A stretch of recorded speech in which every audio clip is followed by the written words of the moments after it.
दिल्ली में सीएम रेखा गुप्ता पर जो हमला हुआ उस मामले से जुड़ी बड़ी अपडेट आपको दे देते हैं। सीएम पर हमले के मामले में दूसरी गिरफ्तारी भी हो चुकी है। पुलिस ने एक और आरोपी को गिरफ्तार किया है। आरोपी तहसीन सैयद की गिरफ्तारी हुई है। गिरफ्तार आरोपी तहसीन राजकोट का ही रहने वाला है। इससे पहले हम आपको बताते हैं कि मुख्यमंत्री पर जब हमला हुआ था तो राजेश खिमजी को अरेस्ट किया गया था और अब दूसरे आरोपी को भी अरेस्ट कर लिया गया है। इससे जुड़ी और भी अपडेट्स आप तक पहुँचाते हैं। जहाँ दिल्ली की सीएम रेखा गुप्ता पर हमला हुआ वो उनका ही आवाज़ था।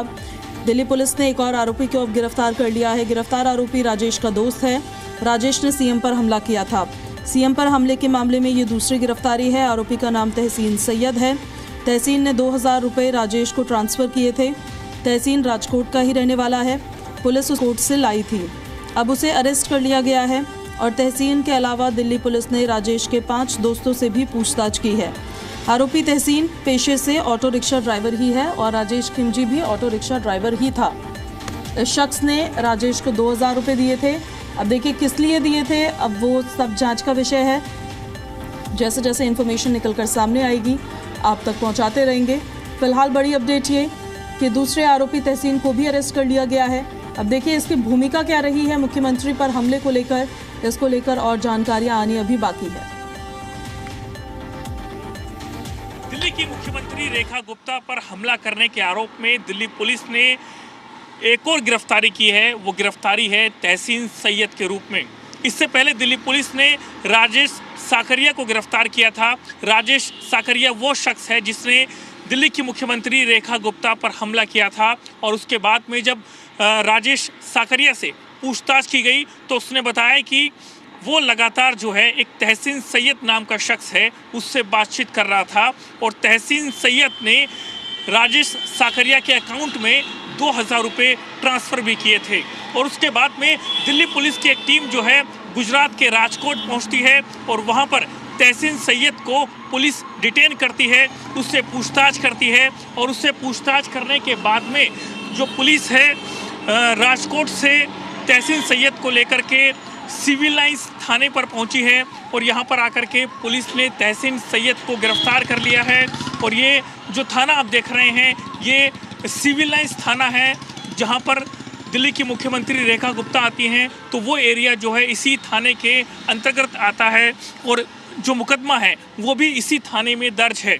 और अब जो है तहसीन सैयद से दिल्ली पुलिस की टीम लगातार पूछताछ कर रही है और इसी के साथ में जो राकेश साकरिया ने तमाम खुलासे किए थे वो जो खुलासे हैं और इसी के साथ में जो तहसीन सैयद से पूछताछ की जा रही है उन दोनों को जो कड़ियां हैं उनको जोड़ने की कोशिश की जा रही है।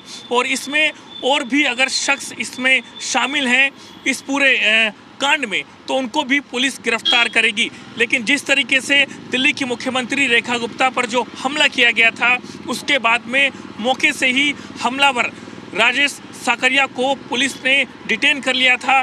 उससे एक लंबी पूछताछ की गई थी, उसके बाद में उसे गिरफ्तार किया गया था।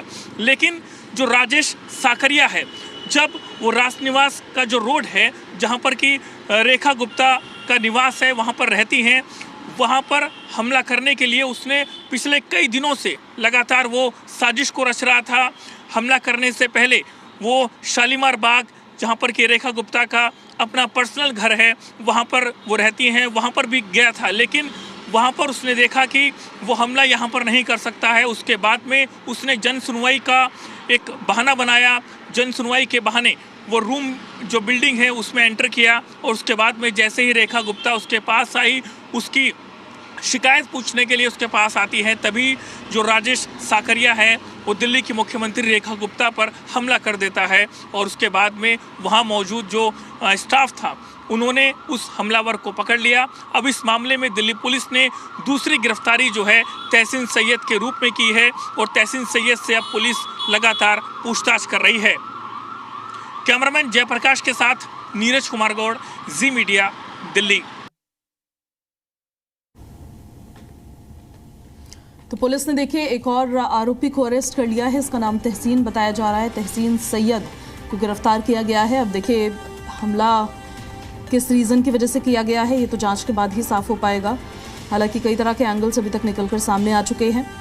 गिरफ्तार आरोपी तहसीन राजकोट का ही रहने वाला है, ऑटो रिक्शा ड्राइवर है। राजेश साकरिया की तरह, जैसा हमारे सहयोगी ने भी बताया, और इसने ही राजेश को 2000 रुपए दिए।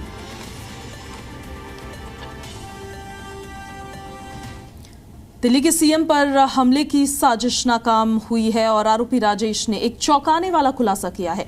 पूछताछ में बोला है कि चाकू से हमला करना चाहता था। ज्यादा सिक्योरिटी देखकर आरोपी ने अपना प्लान ही बदल दिया। जन सुनवाई में बिना चाकू के आरोपी वहां पर पहुंचा। बड़ी खबर आपको बता रहे हैं इस वक्त, ये बड़ी जानकारी। मुख्यमंत्री पर हमला राजेश की तरफ से किया गया था और इस हमले में राजेश ने यह खुलासा किया है कि वो चाकू से हमला करना चाहता था, लेकिन सिक्योरिटी बहुत ज्यादा थी, चाकू अंदर ले जा नहीं सकता था। इस वजह से एक डॉक्यूमेंट हाथ में लेकर गया। ज्यादा सिक्योरिटी देखकर उसने अपना प्लान बदला है, लेकिन अब ये प्लान देखिए उसने अकेले खुद ही बनाया है या फिर किसी ने उसको ये काम करने के लिए कहा गया है। ये सब कुछ अभी जांच का विषय और धीरे धीरे करके हर एक जानकारी निकलकर सामने आने वाली है। पूछताछ में फिलहाल उसकी तरफ से कहा गया है कि चाकू से वो हमला करना चाहता था, लेकिन सिक्योरिटी देखकर उसने अपने प्लान को बदला है। मुख्यमंत्री के शालीमार बाग स्थित आवास की भी उसने रेकी की, सीएम आवास के पास भी रेकी की और जन सुनवाई के दौरान वो सीएम आवास के अंदर घुसकर शिकायतकर्ता बनकर अपनी समस्या को सुनाने के नाम पर वो चेहरा लेकर वहां पर मौजूद था। जब उसकी बारी आई, मुख्यमंत्री उसकी शिकायत सुन रही थी, तो उसने मुख्यमंत्री पर हमला किया और मुख्यमंत्री का हाथ खींचा, मुख्यमंत्री के बाल खींचे, उनका सर टेबल पर लगा। इस तरह से इस शख्स ने सूबे की मुखिया पर हमला किया है और फिर उसके बाद उसको अरेस्ट कर लिया गया। अब धीरे धीरे करके देखिए साजिश रही या फिर अपने कुछ ग्रजेस थे जिसके चलते उसने इस हमले को अंजाम दिया, ये सब कुछ जांच का विषय है। फिलहाल ये एक बड़ा खुलासा राजेश साकरिया की तरफ से किया गया है कि उसने मुख्यमंत्री पर हमले की जो प्लानिंग की थी वो चाकू को लेकर की थी, यानी वो चाकू से जानलेवा हमला मुख्यमंत्री पर करना चाहता था, लेकिन उसने सिक्योरिटी देखी, उसे लगा कि यहाँ तो चाकू ले जाना मुमकिन नहीं है, तो उसने अपने प्लान को ही बदल दिया और उसके बाद वो डॉक्यूमेंट लेकर अंदर गया और उसने उस तरह से मुख्यमंत्री पर हमला किया जैसे हमने अभी आपको बताया।